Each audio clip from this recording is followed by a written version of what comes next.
Violent crime is surging in Louisiana. Woke leaders blame the police. I blame the criminals. A mom should not have to look over her shoulder when she's pumping gas. I voted against the early release of violent criminals, and I opposed defunding the police.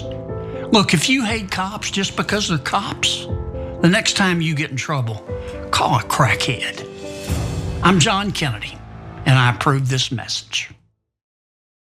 He approves this message. I've got a message for them criminals. Okay, so Senator John Kennedy, they're running ads about calling a crackhead instead of the police because the police might come and kill you. I'm sorry, he didn't say that part. We've just seen that multiple times. So he's got a bit of a tough on crime approach. No surprise, as he's running for re-election.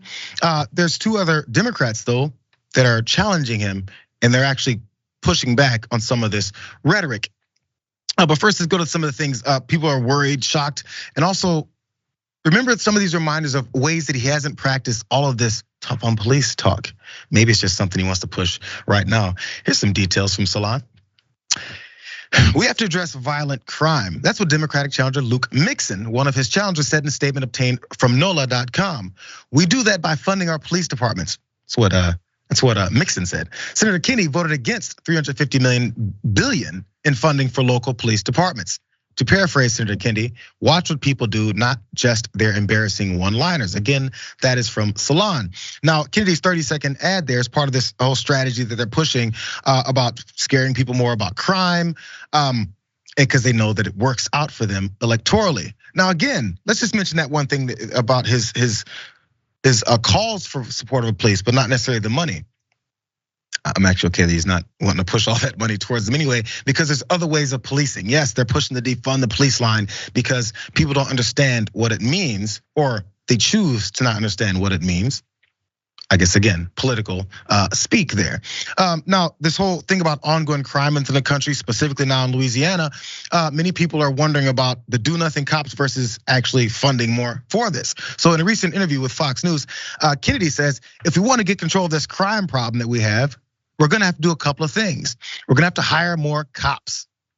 New Orleans and my state need 2,000 cops on the street. We've got less than 1,000. So again, remember that ad? Another opponent of his, Gary Chambers Jr. did respond with a video of his own, pointing out some problems and some holes in Kennedy's argument about we need more cops on the streets. I'm coming after the crackheads. Here's more. Now this here is Louisiana politics at its best. If you hate cops just because they're cops, the next time you get in trouble, call a crackhead. I'm John Kennedy, and I approve this message. But it's also racist as hell, and he ain't say nothing about opioid addicts, meth addicts, none of that other stuff, because he was trying to talk about a specific subset of people that he doesn't give a damn about serving in Louisiana since he's been elected. We need leaders who have real solutions to the problem in our communities, not cowards like John Kennedy who drop one-liners and do nothing on the job. You're a piece of trash. Gary Chambers says it much better than I did, but that was the first thought I had was, oh, crackheads, huh? Not fentanyl users, not opioid users, crackheads. What's the connotation behind that, Jess? Yeah, so what the state has done is criminalize the usage of crack, pump it into Black communities across the country. Then we have the war on drugs, and they over-police those neighborhoods, disproportionately put Black people in jail and prisons. And then you have the audacity to say something like, if you're in a situation of trouble, call a crackhead instead of the police. At this point, considering the role the police play in society, I would rather call a crackhead. I mean, come on. And honestly, growing up in a place where there were people who were using crack on the streets, they're not bad, scary people. Oftentimes they've got a lot of wisdom. They're always, saying some stuff. Like you could be walking down the street and a crackhead will say something like, we're running in the rat race, but who's running the race and who's winning? And it really changes the trajectory of your day. Or just thinking about it for the rest of the day. They're like Greek philosophers. That's what I was gonna say.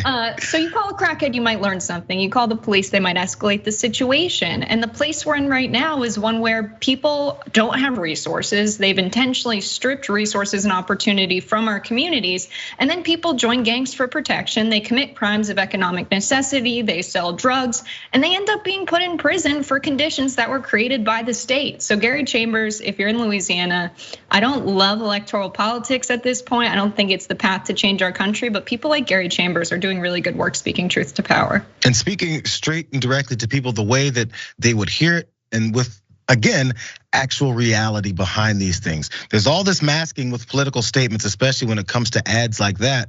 But then when there's a truth that's responded to in this way, I would just hope enough people get past the fact that they're supposed to hate Gary Chambers because of who he is and what he looks like. Because we know how we've been conditioned in this country to feel about black folks, especially ones that are trying to get into positions like this, and listen to what he's saying and whether or not that's gonna help you. Because there's a constituent thing with a representative of the people. How much is John Kennedy representing his people? Or is he just trying to fool you into re-electing him?